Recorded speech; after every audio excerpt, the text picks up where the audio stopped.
Hello दोस्तों। तो हम शुरू करने जा रहे हैं। हमारा डा एक सब्जेक्ट है, एल्गोरिदम्स, जिसे हम design and analysis of algorithms भी कहते हैं। बेसिकली ये वीडियो आज एक इंट्रोडक्शन वीडियो होने जाएगी, जिसके अंदर हम ये बताएंगे कि पूरे के पूरे डा की इस सीरीज़ में हम क्या क्या पढ़ने वाले हैं।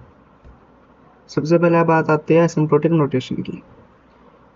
नोटेशन मतलब कि किसी भी चीज़ को रिप्रेजेंट करने का तरीका। एल्गोरिदम्स को रिप्रेजेंट करने के 3 तरीके होते हैं। सबसे पहले ओ, फिर ओमेगा एंड थर्ड थीटा। ये 3 तरीके हैं किसी भी एल्गोरिदम को रिप्रेजेंट करने के।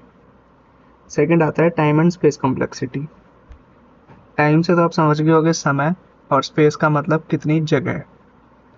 टाइम एंड स्पेस कॉम्प्लेक्सिटी का मतलब होता है कोई भी एक एल्गोरिदम जब रन होती है तो उस एल्गोरिदम को रन होने के लिए कितना टाइम लगता है, एंड वो एल्गोरिदम कितनी स्पेस लेती है मेमोरी में।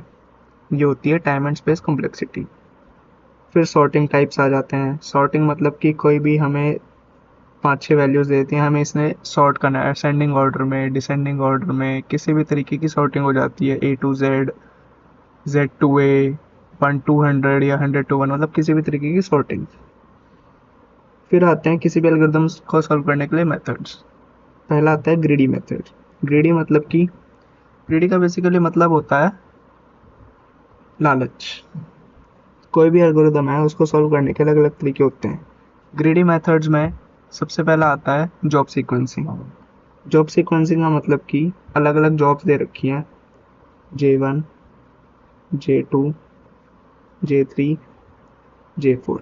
अब ये जॉब कितनी देर में, मतलब कितनी देर चलेगी, जैसे 0 सेकेंड से लेके 4 सेकेंड्स तक चलेगी, ये 3 सेकेंड से 6 सेकेंड्स तक चलेगी, एंड सो ऑन। हम सीक्वेंस करते हैं। ग्रीडी का मतलब लालच, मतलब कितना ज़्यादा से ज़्यादा हमें फ़ायदा हो। फॉर एग्जाम्पल जॉब 3 को सबसे पहले करने से हमें सबसे ज़्यादा फ़ायदा होगा, फिर जॉब 2, जॉब 4 एंड जॉब 1। ये हो गया अलग अलग हमारे job sequencing methods. Knapsack. Knapsack होता है, सैक का मतलब बैग, कितने से कितनी ज़्यादा चीज़ें हम एक बैग में डाल सकें। जैसे चोर होता है, मान लो एक घर में चोर आया, चोर क्या करेगा, जो भी सबसे ज़्यादा कीमती चीज़ होगी वो सबसे पहले डालेगा, फिर उससे कम चीज़ उसके बाद डालेगा, फिर ऐसे करेगा। ठीक है, इस तरीके से चलती हैं नैपसैक की प्रॉब्लम्स। फिर आता है हफमैन कोडिंग। हफमैन ने क्या किया था, हफमैन कोडिंग में आता है कि कोई भी एक एल्गोरिदम है, वो एक फॉर एग्जांपल एक्स स्पेस ले रही है, एक्स यूनिट की स्पेस ले रही है।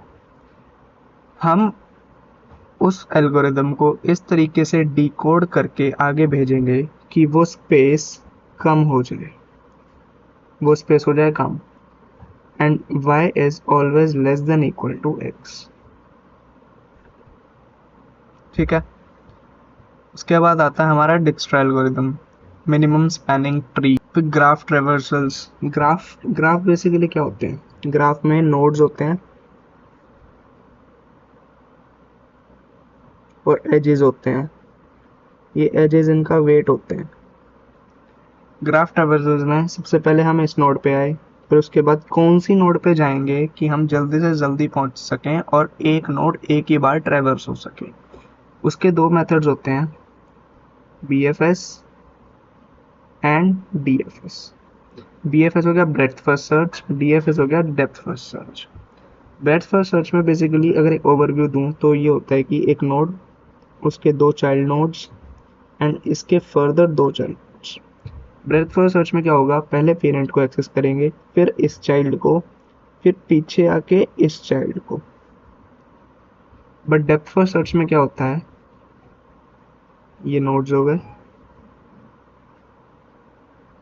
हम पहले इस नोड को ट्रैवर्स करेंगे, इस नोड के बाद इस पे आएंगे चाइल्ड नोड पे, इसके अगर फर्दर नोड्स हैं तो उनको ट्रैवर्स करेंगे। अब ये हमारा लास्ट हो गया।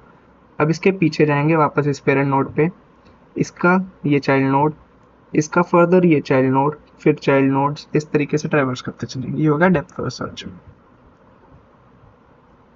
ऐसे ही ये हो गए BFS DFS हो गए। कनेक्टेड कंपोनेंट्स में ये 2-3 नोड्स दे रखे हैं, ये आपस में कनेक्टेड हैं एंड ये आपस में कनेक्टेड हैं, इस तरीके से चलता है। फिर आती है dynamic programming, all pair shortest path, 0 1 knapsack, LCS MCM। इसको अगर हम देखें तो ऑल पेयर शॉर्टेस्ट पाथ,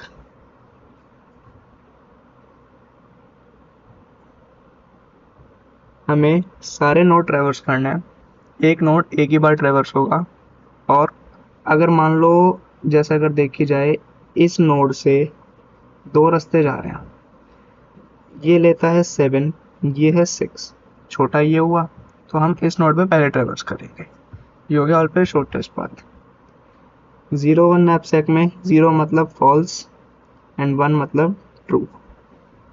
या तो बैग के अंदर हम सामान डालेंगे या फिर बिल्कुल भी नहीं डालेंगे। ऐसा नहीं है कि आधा डाल दिया पूरा डाल दिया, ऐसा नहीं, या तो डालेंगे या बिल्कुल नहीं डालेंगे। LCS, longest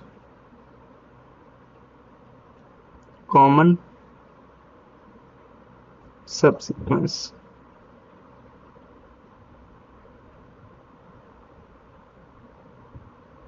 A B C D P Q A B C R, ये दो हमें सब सीक्वेंस दे रखी, सीक्वेंसेस दे रखी। अब इसमें से common ABC and ABC, common AB भी है। देख सबसे पहले आता है common AB, A B C ABC, सबसे लॉन्गेस्ट है ABC। ये हमें फाइंड करनी होती है अलग अलग तरीकों से। फिर MCM, matrix chain multiplication. Matrix chain multiplication में बेसिकली हम क्या करते हैं कि कोई भी दो मैट्रिक्स हैं, इनको मल्टीप्लाई करने का एक रूल होता है। फॉर एग्जांपल ये M/N है, ये P/Q है। हमेशा पहले का कॉलम और दूसरे का रो इक्वल होंगे तभी एक मैट्रिक्स आपस में मल्टीप्लाई हो सकता है। फॉर एग्जांपल अगर ये 3x2 है तो इस PQ को 2x समथिंग होना पड़ेगा जिससे ये एंड ये सिमिलर हो। ये कई सारे टॉपिक्स होंगे जो हम इसमें पढ़ेंगे, ओवरव्यू दे चुके हैं। नेक्स्ट आता है एसिम्प्टोटिक नोटेशन। फर्स्ट टॉपिक इस डा का, जिसको हम ब्रीफली अच्छे से पढ़ेंगे। अभी के लिए बाय।